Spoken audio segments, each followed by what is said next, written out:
We are joined by Mr. Franco Terrazzano, Federal Director of the Canadian Taxpayers Federation. Welcome back to Forum Daily, sir. Hey, it's my pleasure. Thanks for having me on. Now, there were a lot of spending promises in the latest budget, leading Canada's debt to reach over $1 trillion for the first time. So how will this historic debt impact Canada's economy coming out of the pandemic? Well, if the government wants to help the economy, it should be lowering taxes, right? To let us families keep more money in our pockets to help attract investment. But this budget really isn't about helping the economy. It's really a reckless plan to permanently increase government spending for years to come. And also make no mistake about it, the vast majority of measures in this budget have nothing to do with the pandemic and everything to do with using COVID-19 as a cover so this government can embark on its debt-fueled spending spree. Case in point would be Finance Minister Freeland increasing permanent government spending by $100 billion by 2026 with absolutely no plans on how to pay for it. And how would this kind of spending affect Canadians in the short term during this third wave of the pandemic, sir? We know there were concerns around childcare among families, and businesses have also been calling for help to survive during the pandemic. Are these concerns properly taken care of with this budget? Well, let's talk about that costly $30 billion government childcare program. The first thing that we have to understand is that we couldn't afford this even pre-pandemic, right? Before the pandemic, Prime Minister Justin Trudeau had promised to balance the budget. Well, he missed that target by a country mile. So we couldn't afford this before COVID-19. And now we have more than $1 trillion worth of debt. So we certainly can't afford it now. And we have to remember, when it comes to government spending, there is no such thing as a free lunch. So even if it does save parents some money in the short term, well, that bill is going to have to be going on to their children and their grandchildren. So, sir, let's get into the long-term impact of this budget. How long would it take Canadian taxpayers to pay off Canada's rising debt?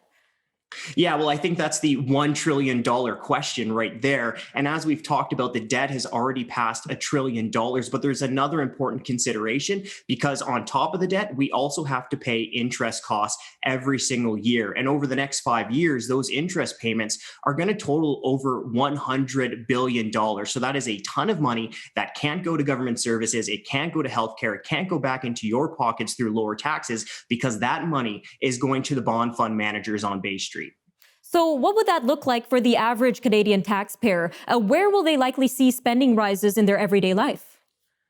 Well, I think Canadians have every right to be worried about an increasing cost of living, right? Because this is a huge price tag for future generations, $1 trillion worth of debt. But I don't think we should kid ourselves here.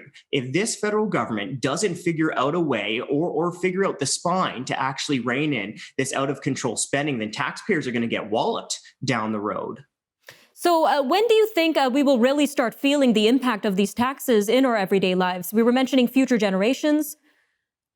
Well, I think we have to remember that we've already seen tax increases, even during this pandemic, even during COVID-19. And that's despite Prime Minister Justin Trudeau promising Canadians that he wouldn't raise taxes and he wouldn't raise costs. Well, guess what? We've seen booze taxes going up during the pandemic. We've seen carbon tax go up during the pandemic. We also saw that Trudeau is planning to massively increase his carbon tax to $170 per ton by 2030. And guess what? Trudeau has also said that he has plans to hammer Canadians with a second carbon tax. So is there anything that can be done by Canadians, Mr. Terrazzano, to maybe voice their concerns around the budget? Well, I think Canadians are right to be worried about the skyrocketing debt tab that we face. And I think I urge all Canadians, please do contact your members of parliament. Tell them that you are worried about this increasing debt tab that we're all going to have to pay back unless the federal government gets a hold on its out of control spending. All right, Mr. Terrazzano, always great having you on Forum Daily, sir. Thank you again for your time today. My pleasure. Thank you so much for having me on.